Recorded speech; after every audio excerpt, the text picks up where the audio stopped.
Now, the greatest radio shows of all time.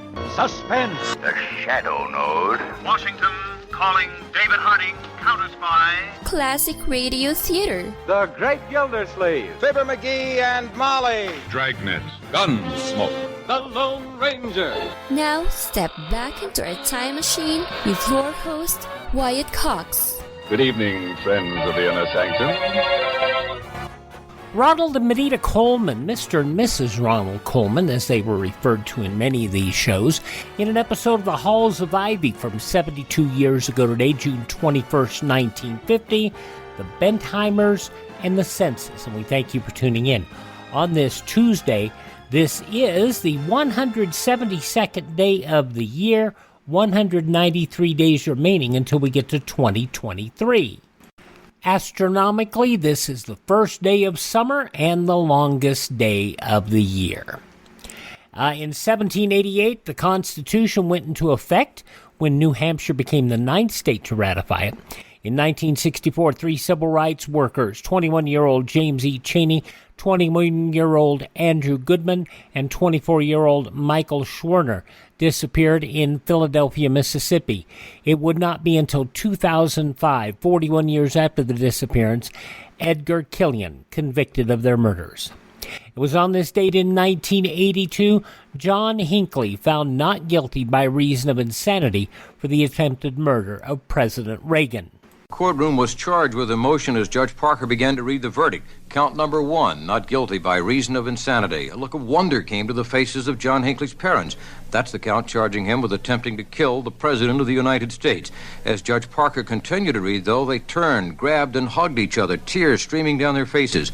John watched, facing the jury, shaking his head in disbelief, near the end, wiping a tear from his eye. 6 months, or a year, or a decade from now, we do not want to look back and see an even longer litany of cases where criminals committed the gravest of offenses and then eluded justice because of fatal flaws in the law. Attorney General William French Smith. As a consequence, the U.S. Congress and a number of states revised laws governing when the insanity defense may be used by the defendant in a criminal prosecution. Also on that same date in 1982, a blessed event at St. Mary's Hospital in London. Oyez! Oyez! Oyez! Her Royal Highness, the Princess of Wales, Diana, has given birth to a baby boy. God save the Queen! The boy, who was named William, second in line to the British throne after his father, the Prince of Wales. In 1989, the Supreme Court ruled in Texas versus Johnson that flag burning is protected speech under the Constitution. In 2004, Michael Melville piloted the first privately developed spacecraft, Spaceship One, into space. And it was passing away on this date.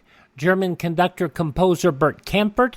Also, there was a real Chef Boyardee, you know that, Hector Boyardee, passing away on this date in 1985.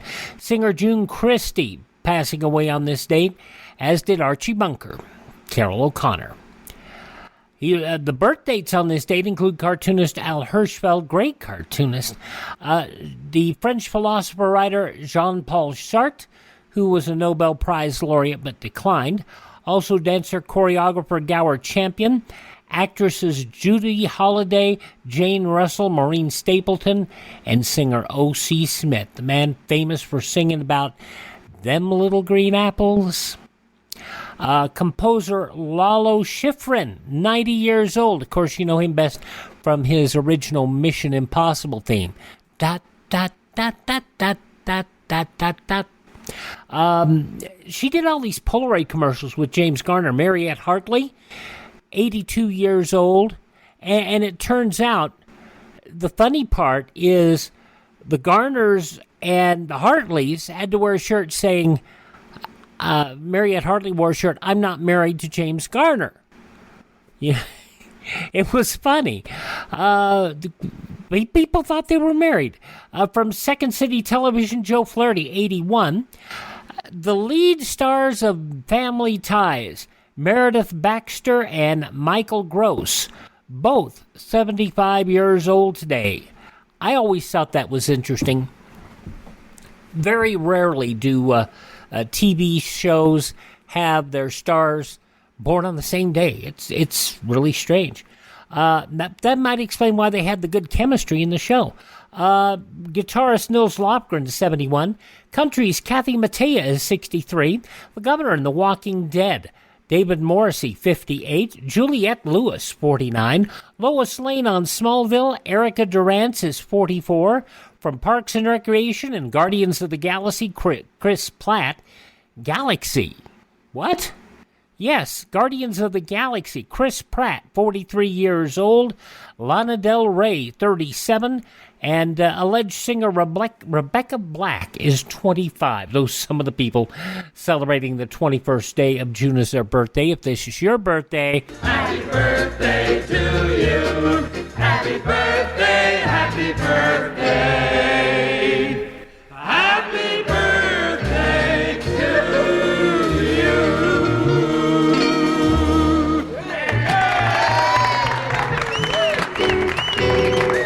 And from 72 years ago, June 21st, 1950, Ronald and Benita Coleman in the Halls of Ivy on this Tuesday Classic Radio Theater with Wyatt Cox on your favorite station.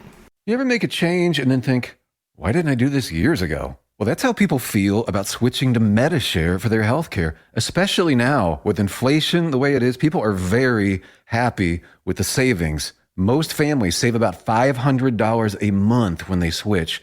It's a huge help when prices are going up so fast in so many other areas. And Medishare's customer satisfaction rate is double that of health insurance. It's just a different experience, and people really like that. Medishare is an alternative to health insurance. It's a community of Christians who share each other's healthcare bills, and it's been going strong for over 25 years. It really is the gold standard, the most trusted name in healthcare sharing. Find out why people love it, find out why they rave about the customer service, and find out how good it feels to save some money right now. They're super easy to talk to. Here's the number, 833-34-BIBLE. That's 833-34-BIBLE, 833-34-BIBLE. Now on this Tuesday Classic Radio Theater with Wyatt Cox, let's get to Ronald and Benita Coleman, the Halls of Ivy, 72 years ago today, June 21st, 1950.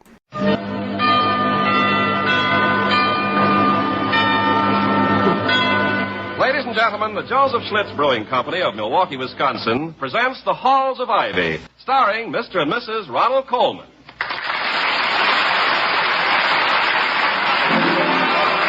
I was curious. I tasted it. Now I know why Schlitz is the largest selling beer in America. No wonder it's the beer that made Milwaukee famous. If you like good beer, you'll find it pays to be curious and learn about Schlitz for yourself. And now, the Halls of Ivy.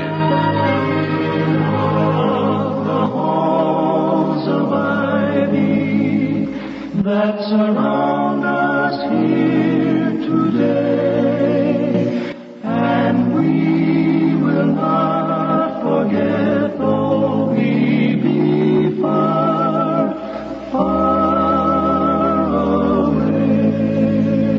Welcome again to Ivy. Ivy College, that is, in the town of Ivy, USA. As it must to all men in these United States, the census taker has finally gotten around to that institution of learning presided over by Dr. William Todd Hunter Hall. At the moment, Dr. Hall and his wife, the former Victoria Cromwell of the London stage, are being interviewed by an efficient young lady with a red, white, and blue portfolio. Now, I have a surprise for you, Dr. Hall. You and your wife are number 35 on my list. Why should that be a surprise? Does being the 35th interviewee win something? Say 2 glorious weeks in Gopher Hole, Nevada? No. Every 5th person that we count has to answer a few additional questions about his way of living. Oh, yeah, I read about it, Toddy. Well, I'll answer it. Thank you, my dear. Now, Miss Gregg, what would you like to know?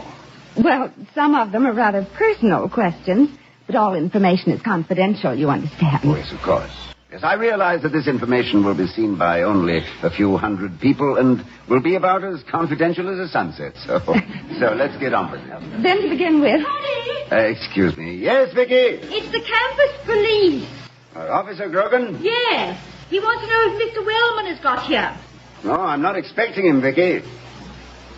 Wellman. I could just get through one day without a visit from that man. Dr. Hall.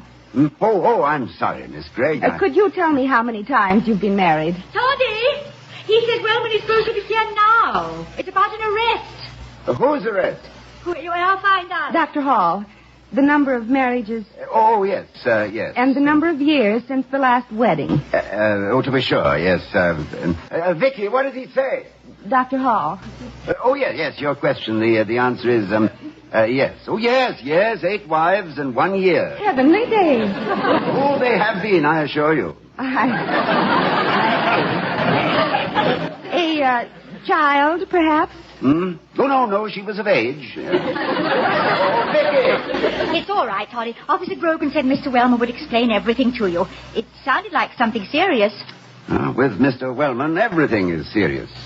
He romps through life with the light-hearted abandon of an aging water buffalo. Not that I dislike the man, mind you. Of course not, dear. He's dreamy. Or that he tries my patience. No, if he ever tried it, I'm sure he'd love it.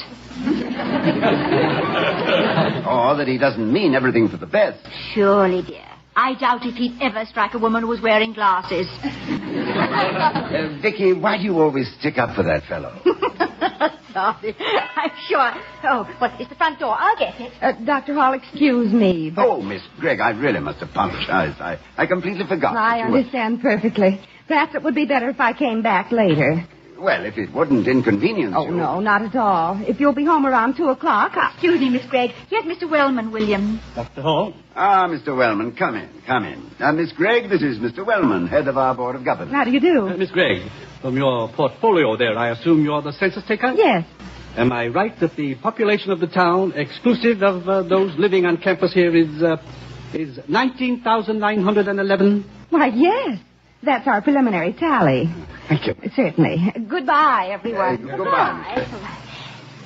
And now, Mr. Wellman, what's this about Officer Grogan? The situation is very simple. Does the name Walt Bentheimer mean anything to you? Walt Bentheimer? You must have read about him in the paper. If you read the papers.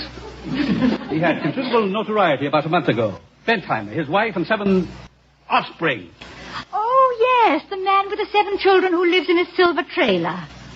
There is no necessity to make it sound like a fairy tale, Mrs. Hall. Yes, I remember him. The newspapers said he was arrested for vagrancy and trespassing on city property. No visible means of support. This man is a public nuisance. He drove his trailer right into the park across from the city hall and set up housekeeping.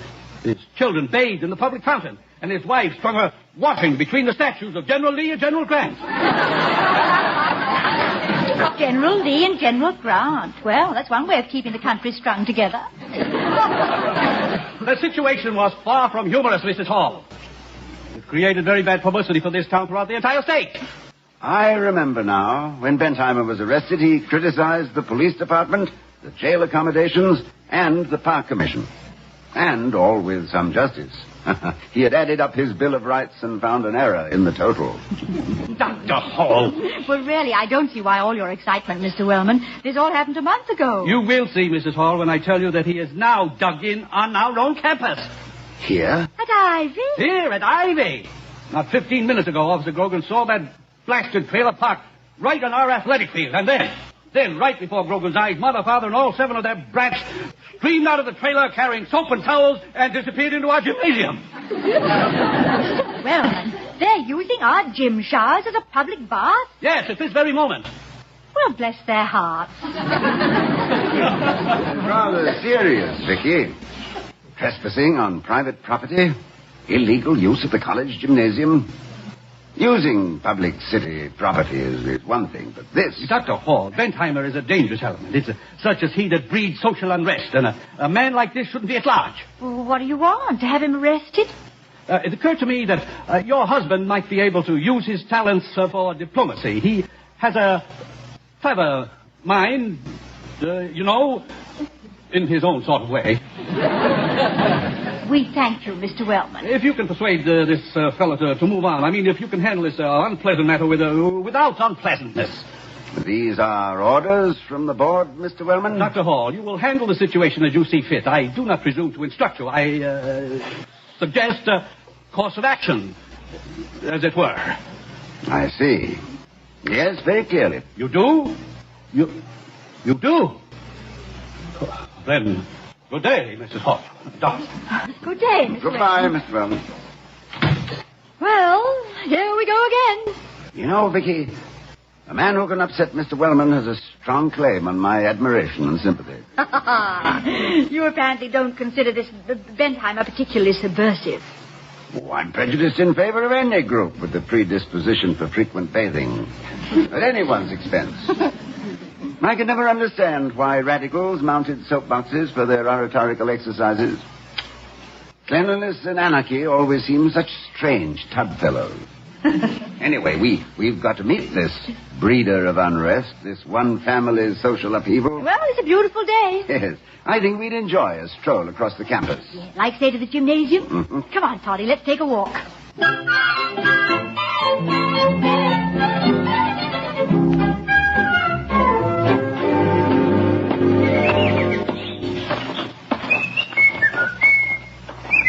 Hello there. Oh, hello. Would your name be Bentheimer? Yes, sir. I'm Tommy. Hi, Tommy. That's a pretty heavy sack you're carrying. Uh-huh. Bet you I got 1,000,000 bottles in it almost. Oh, go on. I bet you can't even count that high. Yes, I can. 1, 2, 3, 4... Oh, no, not now. We haven't time. Where did they come from, Tommy? Pop told me to pick up all the empties I could find around the gymnasium.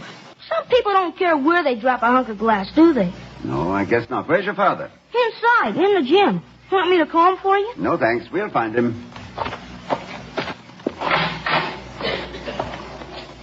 Mr. Bentheimer.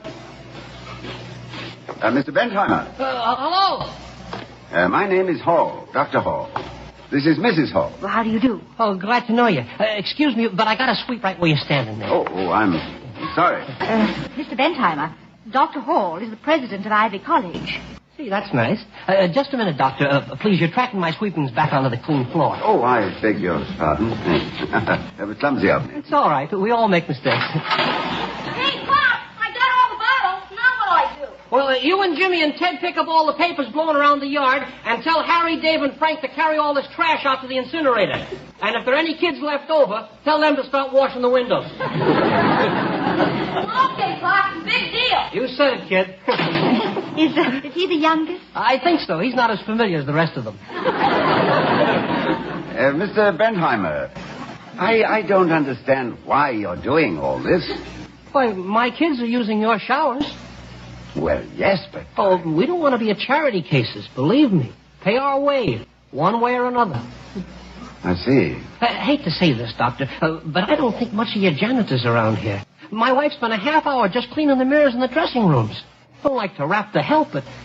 Well, you know what I mean. Yes, I do. You see, Mr. Bentheimer, there was a dance here just last night, and we're a little short-handed right now.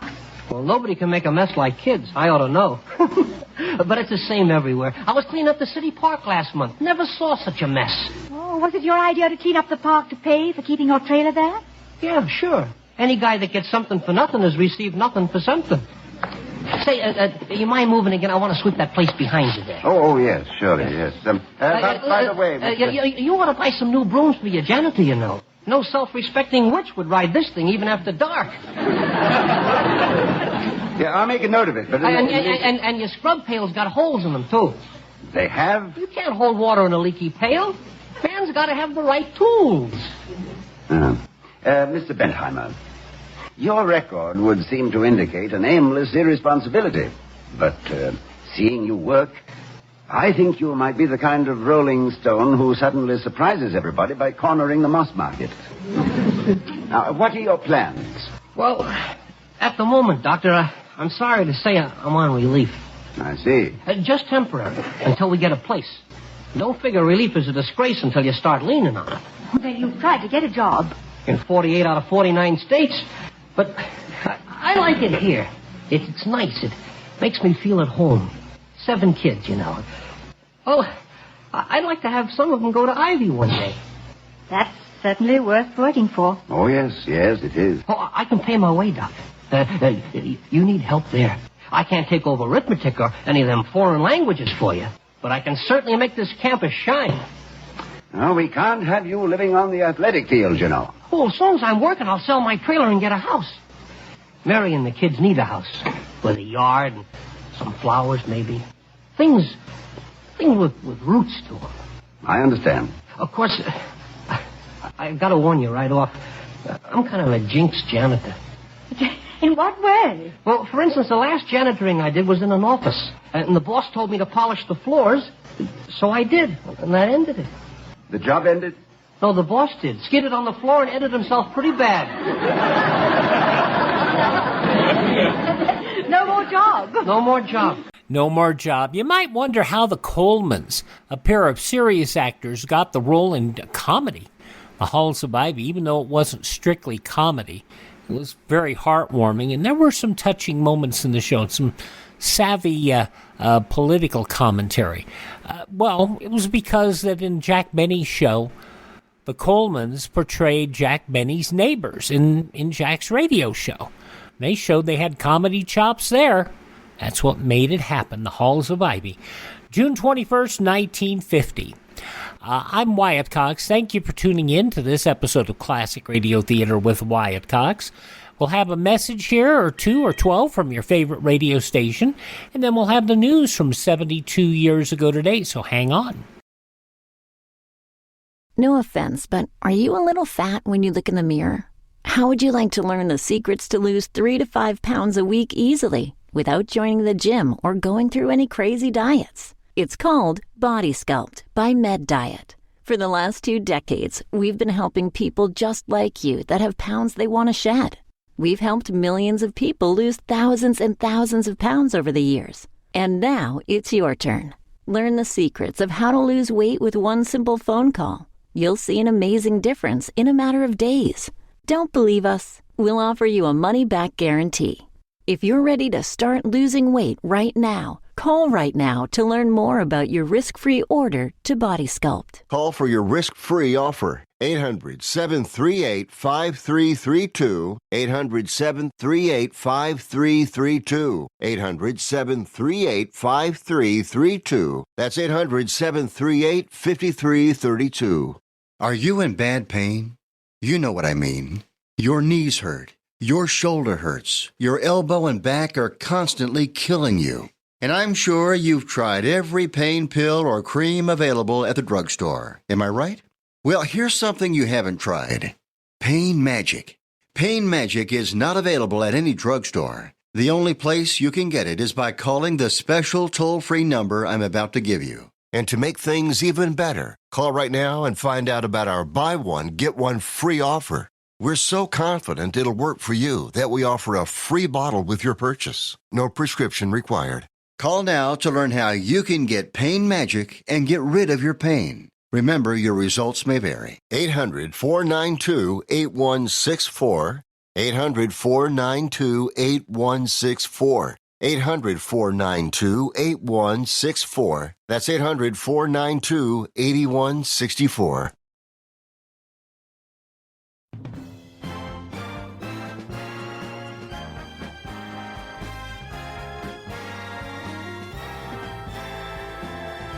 Thanks for tuning in to Classic Radio Theater on your favorite station on this Tuesday. And we're listening to an episode of The Halls of Ivy, starring Ronald and Benita Coleman, as it was originally broadcast on Wednesday, June 21st, 1950. Now, in the newspapers of that Wednesday 72 years ago, these were some of the headlines. The Senate yesterday overwhelmingly passed a bill to overhaul the Social Security system by increasing benefits 100%, bringing 10 million more persons under the program, and raising payroll taxes as much as $18 per year per person. The roll call vote 81-2, Senators Hugh Butler, the Republican of Nebraska, and Harry P. Kane, the Republican of Washington, casting the only dissenting votes. President Truman committed to signing the bill, assuring the first drastic reform of the 15-year-old program since it was launched during the Depression 30s to relieve suffering and stimulate business. A Ku Klux Klan meeting to recruit members in South Florida held in West Palm Beach last night. A 14-foot cross was burned. The open meeting to acquaint the public with Klanscraft was held in a field about 3 miles from the city. There were no incidents reported. J.D. Davis, who said he was an organizer representing the Association of Georgia Klansmen, made a talk in which he said the Klan stands for Americanism and a militant stand against communism. Davis said the cross was burned not to frighten Negroes, but as a symbol of what the Klan believes in. The delegate negotiations between the U.S. and Hungary over the release of Robert A. Vogler, Assistant Vice President of the International Telephone and Telegraph Company, has been disrupted temporarily by the Vatican. Informants said the Vatican informed American authorities that it did not believe the ancient gold and silver gem-encrusted crown of St. Stephen's should be returned to Hungary as long as the communists hold power. Return of the crown, part of the price Hungary is demanding for the release of Vogler, who was seized by Hungarian secret police on November 18th of 1949. Merwin K. Hart told a congressional committee yesterday the present U.S. Supreme Court should be abolished because it is dedicated, according to him, to socialism. Hart is president of the National Economic Council, whose financial contributors include a number of big names in American industry. He testified before a House lobby investigation committee. Secretary Dean Acheson stood up for his State Department staff yesterday as a good, clean, loyal outfit that has cleaned up its own subversion threats. In an address and roundtable of talks at the annual Conference of State Governors at White Sulphur Springs, West Virginia, the Secretary called for the governor's aid in recruiting apostles of democracy to go to underdeveloped countries abroad and help them better their lives under President Truman's Point 4 program. Hit back at what he called narrow isolationist attacks on the project for technical assistance abroad, and declared that Asia does not want a Marshall Plan such as this country has been following to help Europe back on its feet, but has such diverse problems that aid must be given to countries individually. Senator Tidings, the Democrat of Maryland, yesterday approved the first step toward a possible contempt citation against Philip Jaffe for his refusal to answer questions about the 1945 Amerasia spy case. Jaffe, a wealthy New Yorker, editor of the now-defunct magazine, when federal agents raided its New York offices 5 years ago and seized hundreds of secret government documents. Tidings, chairman of a 5-man Senate subcommittee, which has been looking into the Amerasia episode as part of a general investigation of communisms and government charges by Senator McCarthy, the Republican of Wisconsin.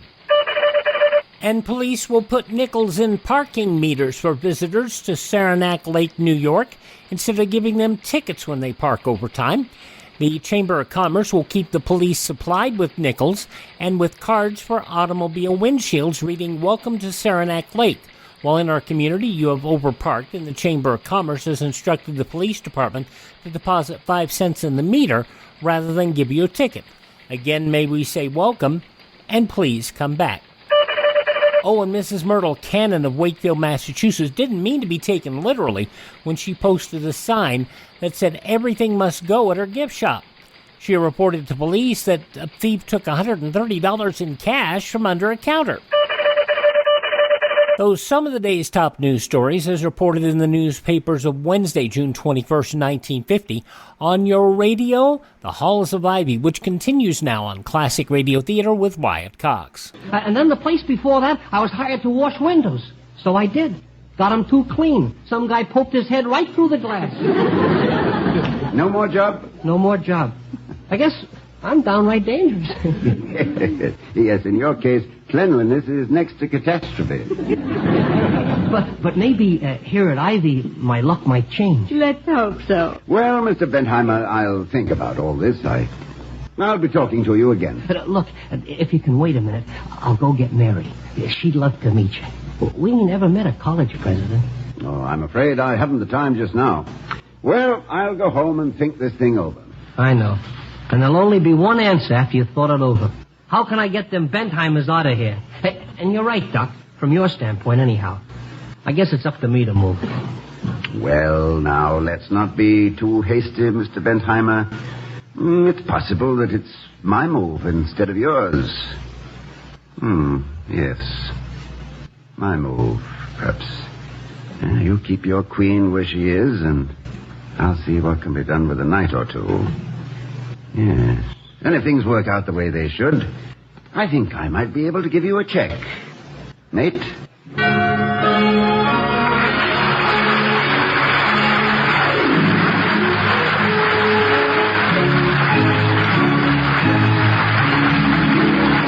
From 72 years ago, June 21st, 1950, the Halls of Ivy on this Tuesday Classic Radio Theater with Wyatt Cox.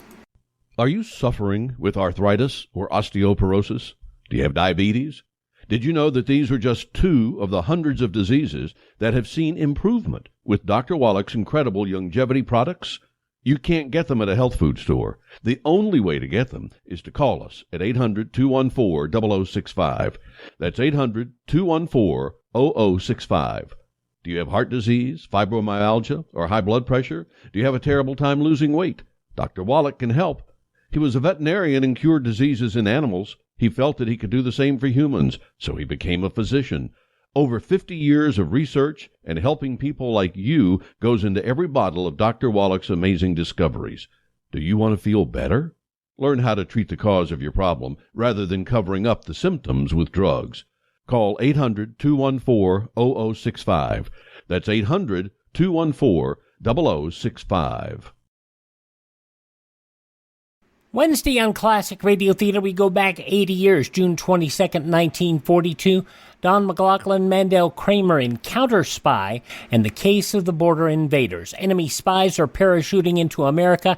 A Gestapo agent takes off for Texas from Mexico. That'll be on Wednesday's Classic Radio Theater. Yeah, we've had an insecure border for 80 years. But now the conclusion of the Halls of Ivy, 72 years ago, June 21st, 1950.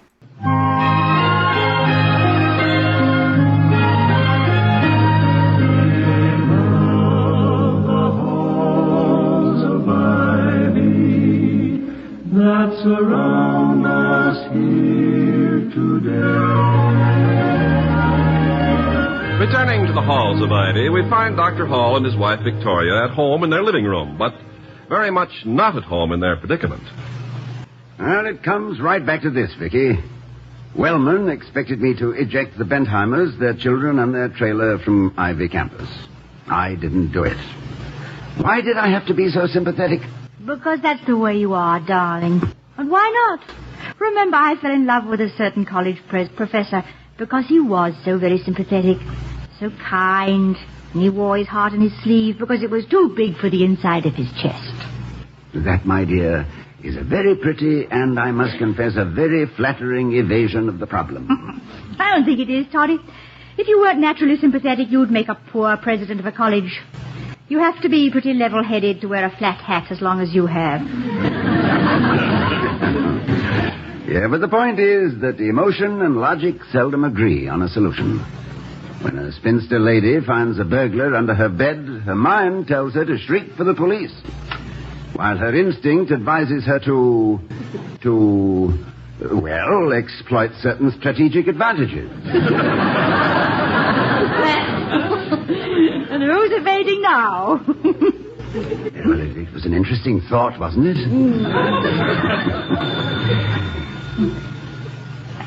Vicky.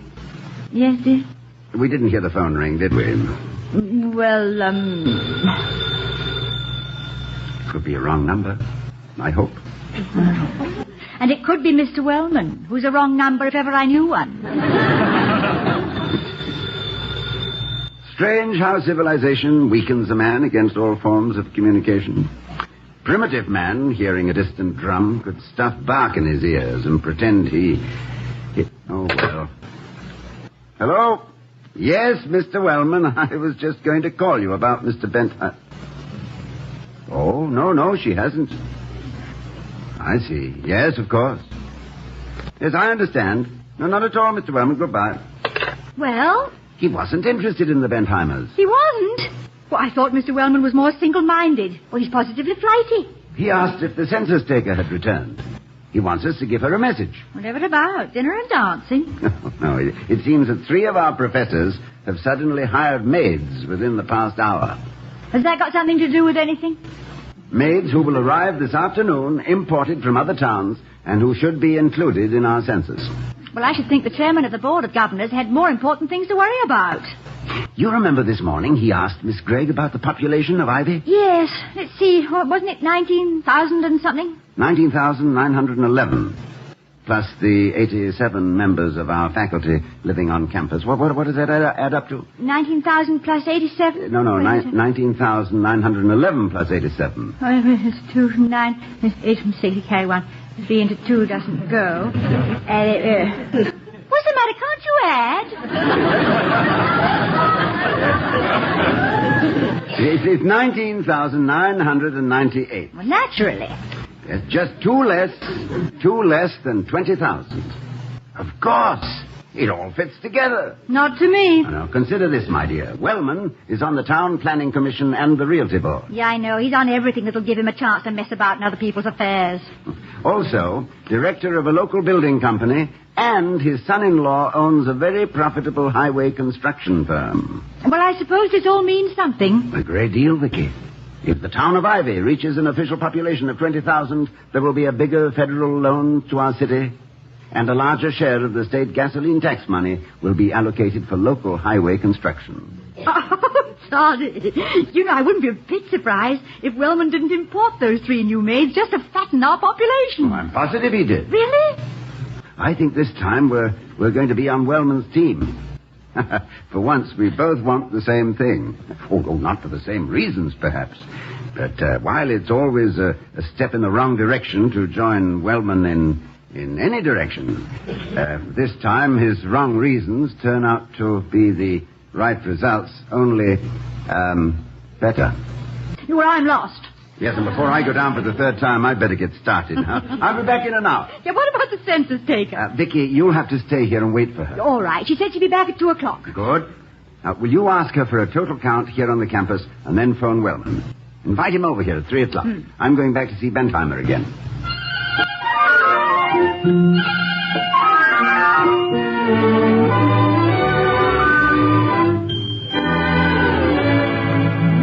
Dr. Hall, I cannot give you very much time now. I'm very busy. I have an appointment downtown shortly, so if we could discuss whatever is on your mind. Of course. It's regarding the Bentheimers.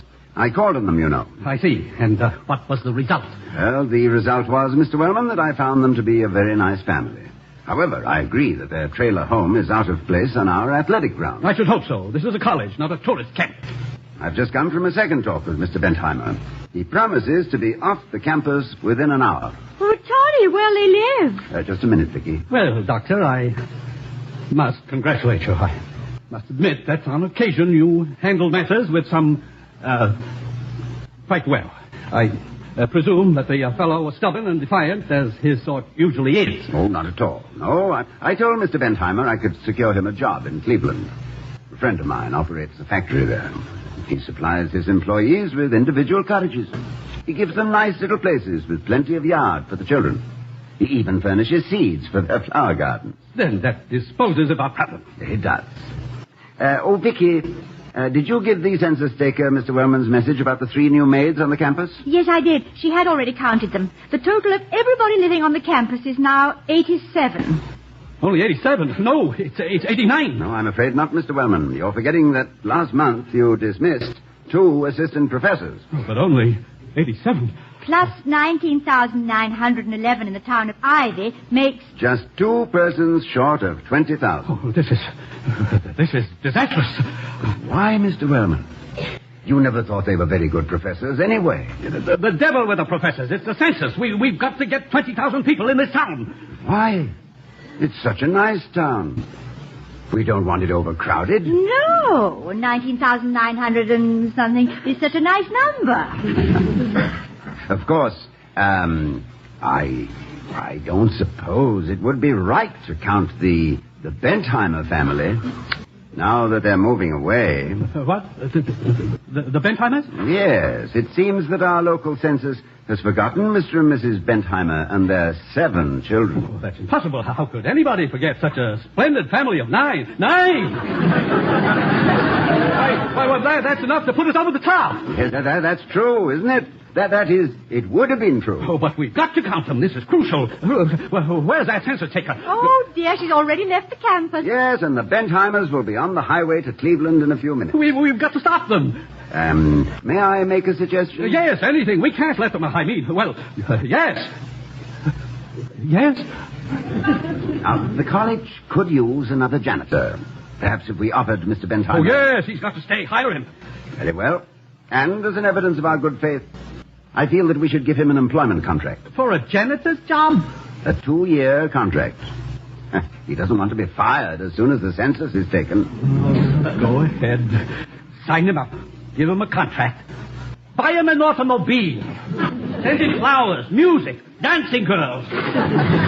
This is blackmail, pure blackmail. Oh, that's rather a nasty expression, Mr. Wellman. Our law professor would prefer quid pro quo, which is a Latin term meaning this for that. But a mere janitor, a fellow who was in jail. Unjustly so, it seems to me. But we can make amends for past wrongs. Or, to use another Latin term, nunc pro tunc. Freely translated, meaning now for then. Oh, hang the Latin. Well, the minutes are passing. What do you say? All right. Go ahead. Give him the whole college. Good day. No.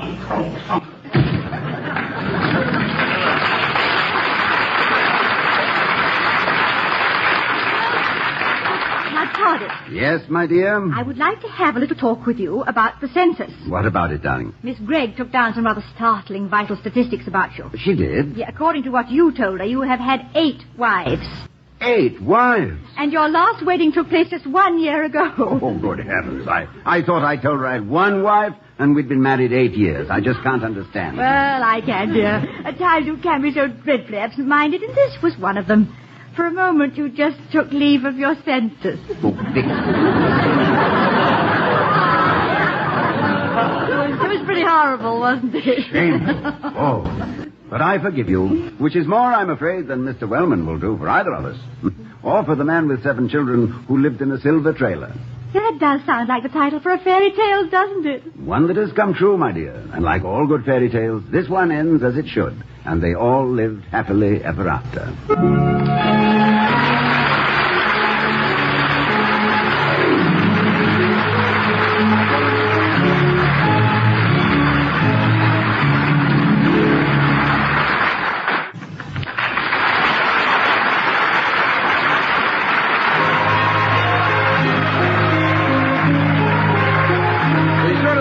Coleman's latest picture, Champagne for Caesar. We'll be seeing you next week at this time at the Halls of Ivy, starring Mr. and Mrs. Ronald Coleman.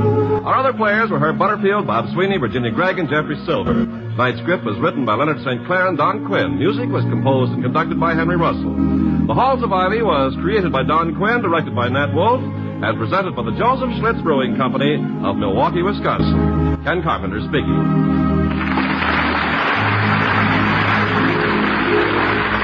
From 72 years ago, June 21st, 1950, the Halls of Ivy here on Classic Radio Theater with Wyatt Cox. Of course, we've always mentioned our friend Ted over at RadioMemories.com. He provides radio programs on cassette, CD, or flash drive for your computer, including shows that I will not air here. So go check them out, RadioMemories.com. Also, we have mentioned before our Buy Me a Copy program over at classicradio.stream. Not only can you stream our shows on demand, learn more about classic radio collecting, not only can you contact me here, but if you're so inclined to buy me a copy, it'll go toward either a nice 2-liter of Dr. Pepper, or it'll go toward helping me find some more great classic radio programs out there that are available. They just cost a lot of money. There are so many of these programs that are finding new and really newly acquired old shows that they clean up and provide, and I'd like to get some of them. So, help me there. Buy me a coffee. and that's at our webpage, classicradio.stream. Now, if you miss a day, you don't have to miss a show, as I mentioned. You can find them there at classicradio.stream or through iHeart, Spotify, Spreaker, Apple Podcasts, Google Podcast, Amazon. Just search for Classic Radio Theater with Wyatt Cox. That's Classic Radio Theater with Wyatt Cox. And above all, thank this radio station and support their advertisers. It's their kindness and courtesy that we're here each and every Tuesday at this time. And tell all your friends the great radio shows are right here at this spot on the dial. Classic Radio Theater with Wyatt Cox on your favorite radio station.